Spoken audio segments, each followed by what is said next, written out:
Apulia हिता जो असे जागता, धन्य माता पिता तयाची या. कुडी कन्या पुत्र होती जे सात्विक, तयाचा हरिख वाटे देवा. गीता भागवत करीती श्रवण, अखंड चिंतन विठोबाचे. कुडी कन्या पुत्र होती जे सात्विक, तयाचा हरिख वाटे देवा. तुका म्हणे मज घडो त्यांची सेवा, तुका म्हणे मज घडो त्यांची सेवा, तरी माझ्या दैवा पार नाही. कुडी कन्या पुत्र होती जे सात्विक, तयाचा हरिख वाटे देवा. नमो सद्गुरु तुकया ज्ञान दीपा, नमो सद्गुरु सच्चिदानंद रूपा. नमो सद्गुरु भक्त कल्याण मूर्ती, नमो सद्गुरु भास्करा पूर्ण कीर्ती. सेवे लागी सेवक झालो, तुमच्या लागलो निज चरणा. हो स्वामी तुकया देवा, यावरी न करावा अभेद.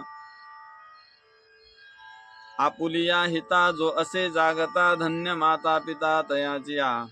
कुडी कन्या पुत्र होती जे सात्विक, तयाचा हरिक वाटे देवा. प्रस्तुत प्राप्त जो अभंग आहे, सेवेसाठी जो घेतलेला अभंग, श्रीमंत श्री जगद्गुरु तुकाराम महाराज यांचा 4 चरणाचा. आणि त्या माता पिताला धन्य आहे की ज्या कुळामध्ये सात्विक मुलं जन्माला येऊन आपुल्या हिताच्या ठिकाणी जागे असतात.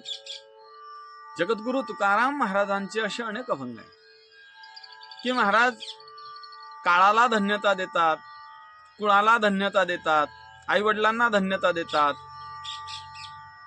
अशा प्रकारे पारमार्थिक उंचीवर गेलेल्या संतांना कायम महाराज स्तुतीपरक बोलत असतात.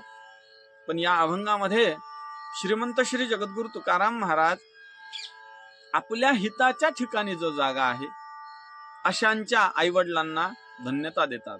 वास्तविक हिताच्या ठिकाणी जागा कोण आहे? तो साधक आहे. म्हणजे जो साधक हिताच्या ठिकाणी जागा आहे त्यांच्या आईवडिलांना धन्यता देण्याची काय गरज आहे? त्याचीच प्रत्यक्ष स्तुती करावी, त्यालाच प्रत्यक्ष बोलावे की तू धन्य आहेस बाबा, तू स्वतःच्या हिताच्या ठिकाणी जागा आहेस. पण काय आहे, जरीही आपण स्वतः हिताच्या ठिकाणी जागे असलो तरीही ही सर्व प्रत्यक्षरित्या आपल्या आईवडिलांची कृपा असते. म्हणून आपल्या आईवडिलांची ऐक नाही, सकळ तीर्थाची धुरे जे का माता पितरे तयाच्या सेवेशी शरीरे लोणकीजे. आई वडील ज्या अर्थी सात्विक आहेत त्या अर्थी मुलगा सात्विक, ज्या अर्थी मुलगा सात्विक आहे त्या अर्थी आई वडील सात्विक असले पाहिजे.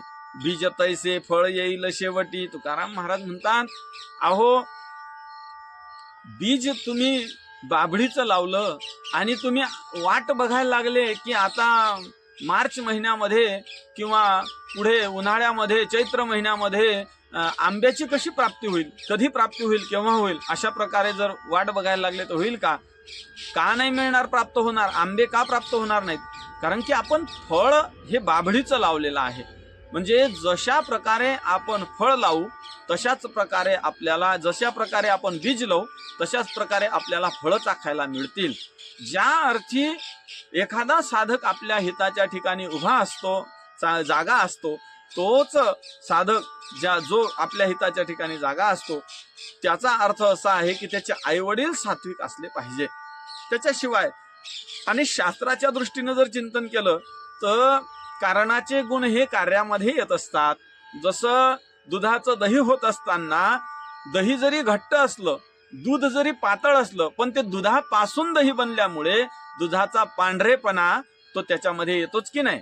जसं एखादा माठ आहे, घट आहे, माठ आहे, मडका आहे मातीचं, तो काळेपणा मातीमध्ये असतो म्हणून घट सुद्धा काय होतो, काळा असतो. म्हणजे कार्याचे गुण, कारणाचे गुण हे काय कार्यामध्ये येत असतात.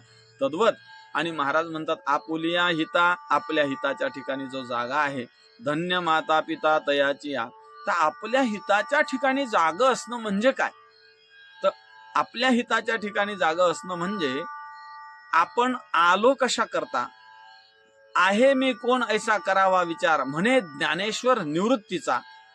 मी कोण आहे, मला काय कर्तव्य या इथं आहे, जन्म झाल्यानंतर माझा इथं जन्म झाला, त्या जन्माच्या नंतर माझं काय कर्तव्य आहे. तर संतांच्याच प्रमाणानं पाहायचं झालं तर संत म्हणतात, हा जो देह प्राप्त झाला हा देह परमार्थासाठी प्राप्त झाला. या देहामध्ये अशी उंच उंच स्थिती आपल्याला गाठता येते. नेमकं हित म्हणजे काय? हित म्हणजे काय? तर महाराज म्हणतात भाग्य हित. हित जे आहे ना, तर हित आपल्या सामान्य व्यक्तीला, व्यावहारिक व्यक्तीला हित कळत नाही. शोधूनिया आले संत हिता हित जगाचे, हित ते करावे देवाचे चिंतन, करुनिया मन एकविध किंवा एक भावे. हित ते करावे, काय करा? हित कोणतं आहे? महाराज म्हणतात हित ते करावे देवाचे चिंतन. म्हणजे याचा अर्थ असा आहे की देवाचं चिंतन करणं हेच खरं हित आहे. आणि मग चिंतन करणं हे जर हित असेल तर ते चिंतन कुठं घडते हो? महाराज म्हणतात हे चिंतन तुम्हाला संतांच्या सानिध्यात घडते. हेच चिंतन या मनुष्य देहामध्ये घडते. याच देही घडे देवाचे भजन आणि कहे ज्ञान नाही कोठे. आणखी दुसऱ्या ठिकाणी आपल्याला आपल्या हिताचं काही करता येईल असं सांगता येणार नाही. पण मनुष्य देहामध्ये ज्ञानोबाराय तुकोबाराय तर म्हणतात की मनुष्य देहामध्ये काय करता येते? आयुष्याच्या साधने सच्चिदानंद पदवी घेणे, सच्चिद आनंद रूप प्राप्त करून घेता येतं. किंवा नरदेह निधान लागले हाती, नरदेह निधान लागले हाती, उत्तम सार उत्तम गती, देवचे होईल म्हणती ते होती, तरी का चित्ती न धरावे? देव होता येतं. याच जन्मामध्ये ब्रह्मदेव होता येतं. याच आणि शरीरानं काय करता येतं? इंद्राधिक पद सुद्धा भूषवता येतात. ज्ञानेश्वर महाराज म्हणतात की नाही, म्हणती संसारी जन्मी जे, यज्ञाधिक कर्म की जे, मग स्वर्ग सुख भोगी जे मनोहर. असं स्वर्ग सुख सुद्धा याच देहात घेता येतं. असं अत्यंतिक कल्याण करून घेण्याची ही वाट आहे, हा देह आहे. म्हणून आपण जन्माला आलो, कशा करता आलो? बोलावा विठ्ठल, पहावा विठ्ठल, करावा विठ्ठल, जीवे भावे. जो अनुभव तुकाराम महाराजांना आलेला आहे, जी स्थिती महाराजांची संतांची झाली, तीच स्थिती आपली व्हावी, तेच खरं आपलं हित आहे. आणि अशा हिताच्या ठिकाणी जो जागा असतो, वास्तविक काय आहे?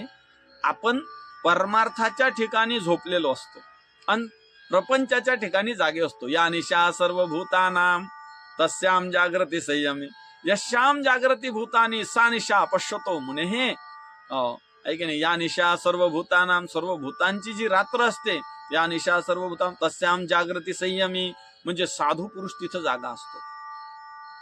ऐक नाही, या निशा सर्व भूतानाम तस्याम जागृती संयमी, यस्याम जागृती भूतानी, ज्याच्यामध्ये भूत नाम प्रापंचिक लोक जागरूक असतात, कायम तत्पर असतात, दक्ष असतात, कर्तव्य दक्ष असतात. अशा प्रकारच्या स्थितीमध्ये मात्र साधू या निशा पश्यतो मुने, हे तो तटस्थ भूमिकेमध्ये संसारामध्ये पाहत असतो, फार प्रवृत्तीवर राहत नाही साधू. आहे की नाही? म्हणून तर संतांना म्हणावं लागलं की नाही, आता जागा रे भाई नो जागा, चोर निजल्या नाडो निभागा रे, आता जागा रे भाई नो जागा. किंवा जगजोगी जगजोगी जागे जागे बोलती, जागता जगदेव राखा काही भाव अवघा. फार सुंदर भंग आहेत. महाराज म्हणतात जागवतात की नाही, उठा साधू संत साधा आपुले हित, साधा आपुले हित. गेला हा नरदेह, मग कैचा भगवंत. हे खरं हित आहे. म्हणून शोधुनिया आले संत हिता हित जगाचे. हित काय अहित काय हे संतांना कळते. आणि असं ज्याला कळते, जो आपुल्या हिता करता जागा असतो. महाराज म्हणतात आपुलिया हिता जो असे जागता, धन्य माता पिता तयाची, त्यांचे मायबाप धन्य आहेत. हो, नाही तर तुकाराम महाराज बोलतात की नाही, मायबाप जरी सर्पिनी के बोका, आणि त्यांच्या संगे सुखा न पवे बाळ. मायबापाबद्दल तुकाराम महाराज बोलत असताना सांगतात की असे जर मायबाप असले, कसे मायबाप? मायबाप जरी सर्पिनी की बोका, सर्प असतील सर्पिनी, आणि बोका बोका जर असेल तर मांजरामध्ये, बोका जर असेल तर अशांच्या संगे बाळ आपलं काही नाही होत, सुखाला प्राप्त होत नाही. का नाही प्राप्त होत? म्हणतात बाबा माहिती नाही, परंतु सर्पिणी जी असते ती आपल्या अंडे वेत असताना, अंडे घालत असताना एका रांगेमध्ये असे अंडे घालत नेती. इकडून अंडे एक एक एक एक एक एक टाकत नेती आणि तिकडून येताना ते अंडे खात येते. आणि त्या रांगेमध्ये जे इकडे तिकडे गडबडून बाजूला गेलेले आहेत ते मात्र वाचतात. इतर जे रांगेत राहिलेले अंडे आहेत ते मात्र ती सर्व भक्षण करून टाकते. आणि मांजरेच्या याच्यात सुद्धा आपल्याला पाहायला मिळते. सर्वांचाच अनुभव आहे. मांजर आपले पिलं आपल्या मुखात धरून इतरत्र लपवत राहते. त्यांच्या पित्यापासून म्हणजे बोक्यापासून ते लपवत राहते. त्या बोकापासून का बरं?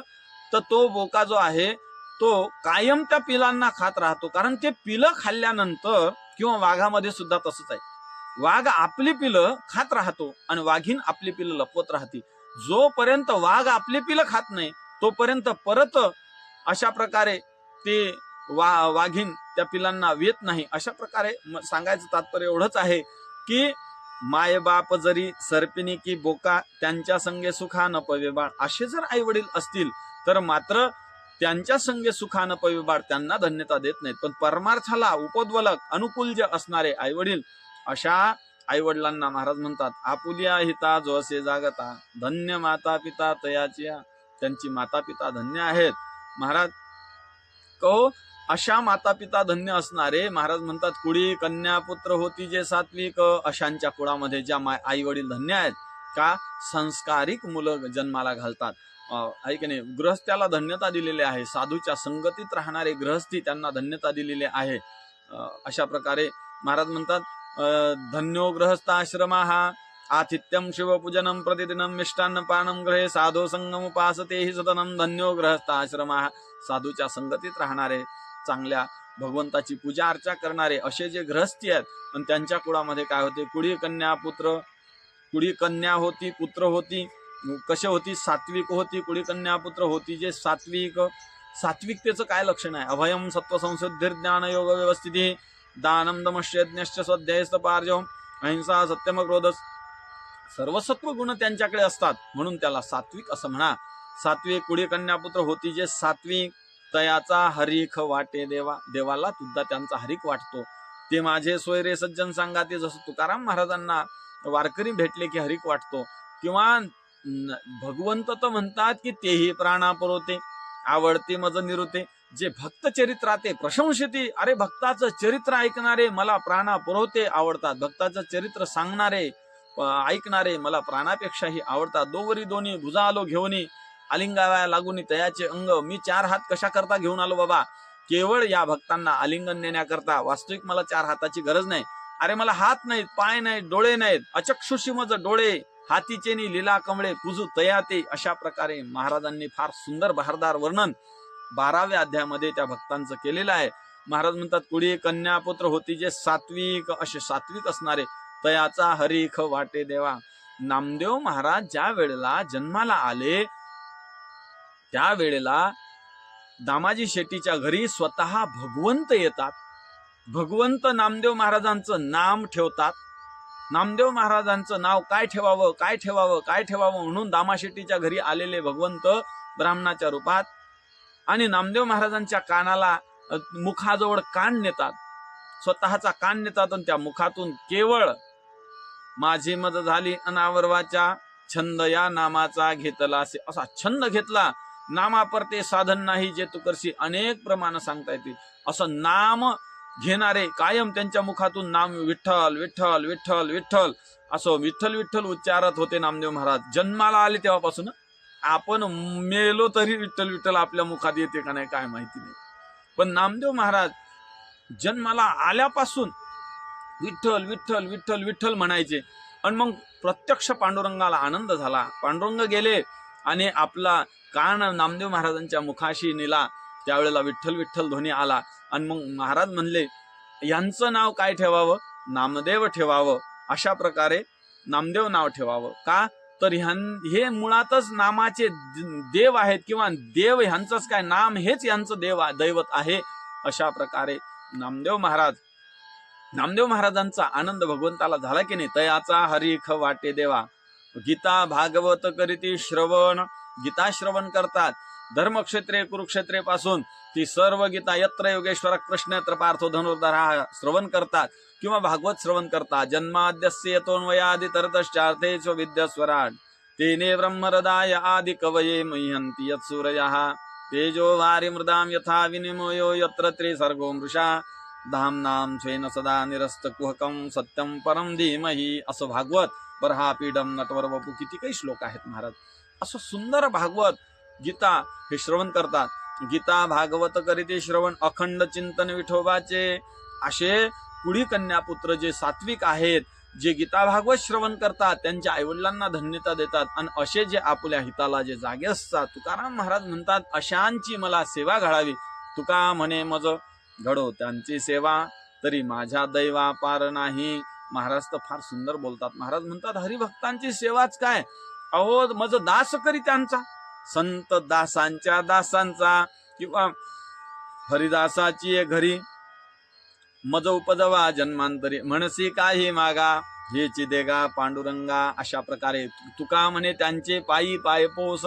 पायपोस म्हणजे जिथं पाय पुसण्याचं जे पोता असतं का, जे पाय पुसण्याचं वस्त्र असतं दरवाजाच्या बाहेर, घराच्या बाहेर, ते मी होईल. महाराज म्हणतात तुका म्हणे मज घडो त्यांची सेवा, त्यांची सेवा माझ्याकडून घडो, तरी माझ्या दैवा पार नाही. भगवंता एकच करा, अशा हरिदासांची सेवा घडावी, आणि अशा हरिदासांच्या सेवा जर घडली तर माझ्या दैवाला पारावार नाही, असे तुकाराम महाराज म्हणतात. म्हणून आपण आपल्या हिताच्या ठिकाणी जागा असावं, हेच महाराजांना या अभंगातून सांगायचं आहे. म्हणून महाराज आपल्याला अट्टहासान सांगतात की आपण आपल्या हिताच्या ठिकाणी जागे राहावं. झालेली चिंतन सेवा सकल कंठभूषण श्री ज्ञानेश्वर महाराज, शांती ब्रह्मनाथ महाराज, जगद्गुरु तुकाराम महाराजांच्या चरणी समर्पण करून सेवेला पूर्णविराम. पुंडलिक वरदा हरी विठ्ठल श्री ज्ञानदेव तुकाराम पंढरीनाथ भगवान की जय. माऊली ज्ञानेश्वर महाराज, जगद्गुरु तुकाराम महाराज की जय. सद्गुरु जोग महाराज की जय.